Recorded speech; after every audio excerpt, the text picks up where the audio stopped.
Magandang oras mga kababayan, mga ka-Good News, Daily TV. Meron tayong bigyan ng reaksyon ng isang commentator sa Australian News Sky Channel, si Paul Murray.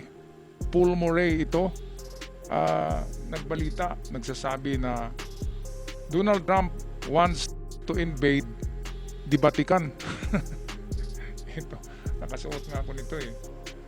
The Vatican ay gustong i-invade din ni Trump. Paano nasabi ni Trump yan? Si Trump ay ano yan eh, Christian yan eh. Bakit i-invade ni Trump ang Vatican? Well, sa aking narinig ay sumobra na rin ang Vatican eh.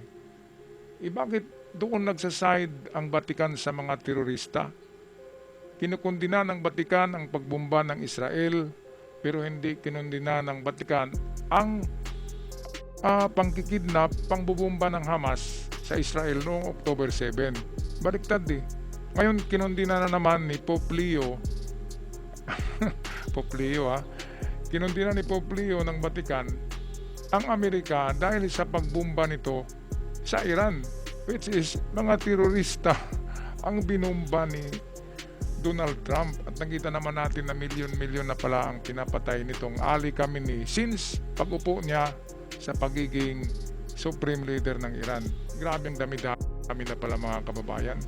Kanina pinakita ko sa aking channel na The Golden Boy ang isang AI video sa buong kwento sa pagiging Ayatollah Supreme Leader ni Ali Khamenei. Meron na palang 1 million mahigit na namatay dahil sa kanyang utos na mga sibilyan sa hindi military, sibilyan sa Iran na nagprotesta. 1 million mahigit na ang namatay.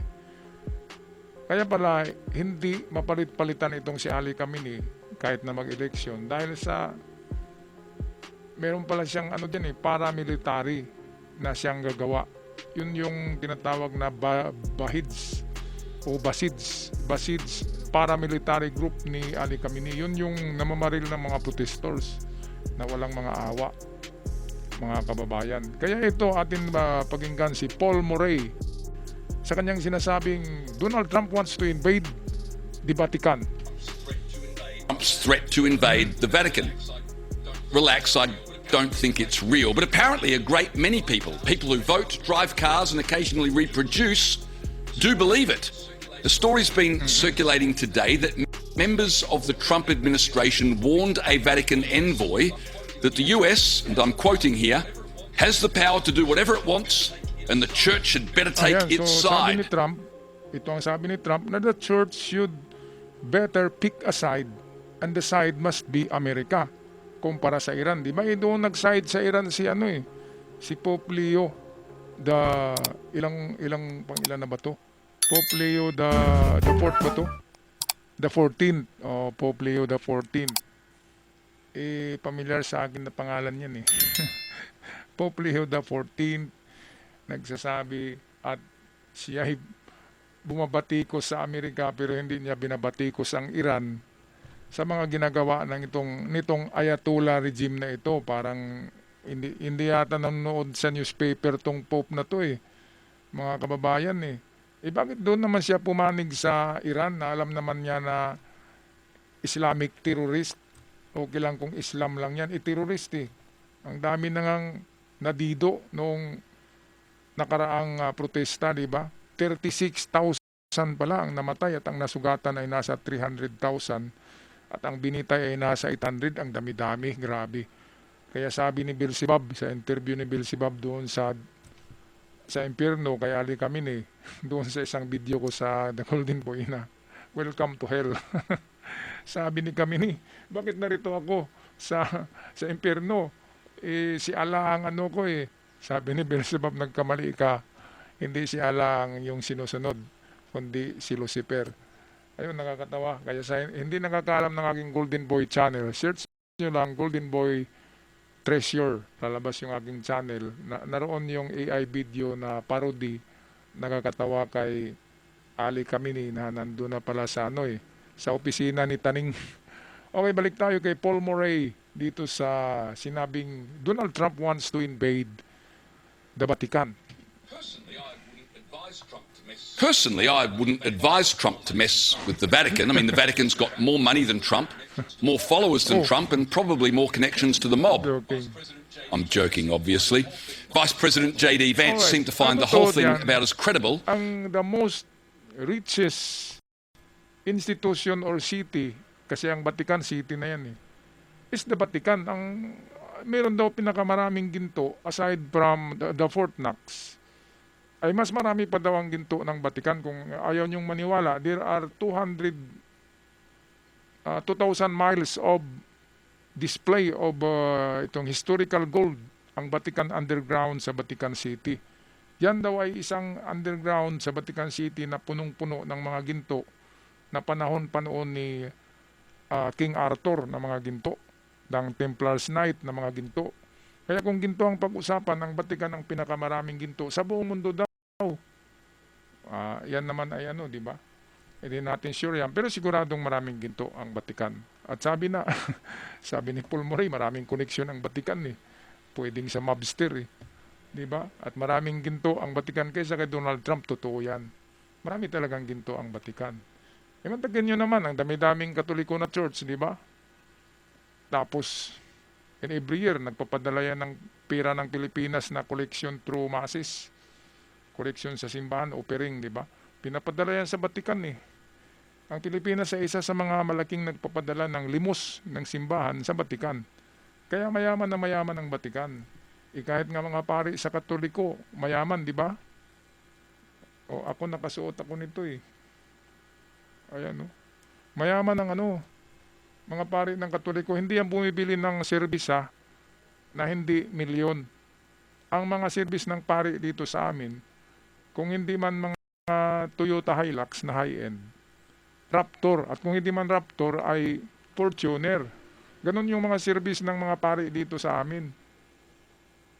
Kaya isipin nyo na lang kung gaano kayaman ang Vatican, Kasi pari nga lang, mayaman mga kababayan. O balik tayo kay Paul Murray. as medieval indulgence sales.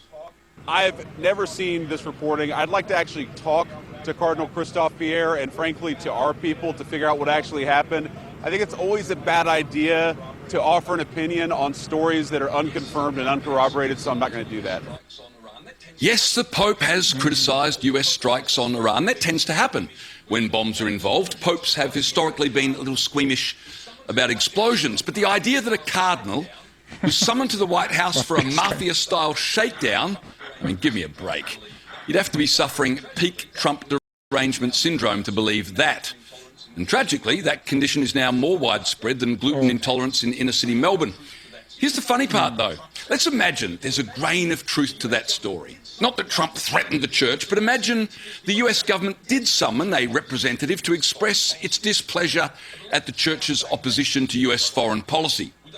Are the left now saying that's inappropriate? Would they prefer the US to be a theocracy run by the Pope? You know, white smoke rising from the Sistine Chapel every time a drone strike is approved. Speaking of derangement, did you see Green Senator David Shoebridge on Sky News this na morning? mayroong smoke kapag may bagong bagong Santo Papa. Sabi naman itong si Paul Murray ay baka uusok ang Sistine Chapel kapag mayroong mga bagong drone or missiles. Kaya joke lang naman to. At alam naman natin na kapag magsalita si Donald Trump, kahit simbahan ay tinitiran yan Anyway, Donald Trump is a good Christian. Ayaw nga ni Donald Trump na mayroong third sex sa Amerika. Ayaw niya na mayroong itong mga LGBTQ+. Ayaw ni Trump ng ganyan. Gusto ni Trump, babae lalaki lang. Parang bumalik sa original, di ba? Si Donald Trump ay isang Kristiyano yan.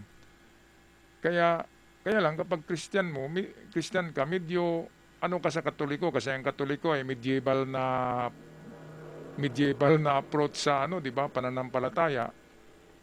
Ako Katoliko ako mga kababayan, pero alam ko na ang Katoliko ay behind na siya sa method kung atin na pag-aralan ang Biblia sa modernong panahon. Medyo ang Katoliko naiiwan kaya naiiwan siya ng mga pastor ng mga Christian. Kasi ang pagtingin ng mga pari sa Biblia ay nakapattern talaga sa medieval time. Pero iba na kasi ang panahon ngayon, dapat i-pattern natin ang pagbasa kung ano mang meron sa Biblia sa modernong panahon. Ganun yun, parang decoding yun eh. Ganun lang naman yun. Pero ako isang Katoliko at Katoliko ako, pero hindi ako hindi ako naniniwala ng mga medieval teaching pa na yan. Ako ay marunong naman ako magbasa at umintindi kung anong meron sa Biblia. At ako'y nagdadasal ng sariling paraan ko at hindi ako palaging pumapasok ng simbahan. Yan ang totoo. Pero ito, kita nyo naman, ako'y nanampalataya kay Kristo, mga kababayan. Kaya anong masasabi niyo dito sa sinabi ni Paul Murray na Donald Trump is furious, want to invade even the Vatican dahil sa pagpanig ng Vatican sa Islamic regime ng Iran. Doon pumapanig si Pope Leo. Yun ang pagkakamali ni Pope Leo. Dapat dito siya papanig sa Amerika kasi nga Amerika ang gumagawa ngayon ng paraan na mawala ang mga demonyo sa planetang ito, mga kababayan. Ano sa palagay nyo? Paki-comment sa ating comment section. At sa mga bago pa lamang napadpad sa channel, maraming salamat sa inyong pag-subscribe. Malaking tulong yan para mapalaki ang maliit nating channel. Hanggang sa muli, paalam at ingat ang lahat. See ya!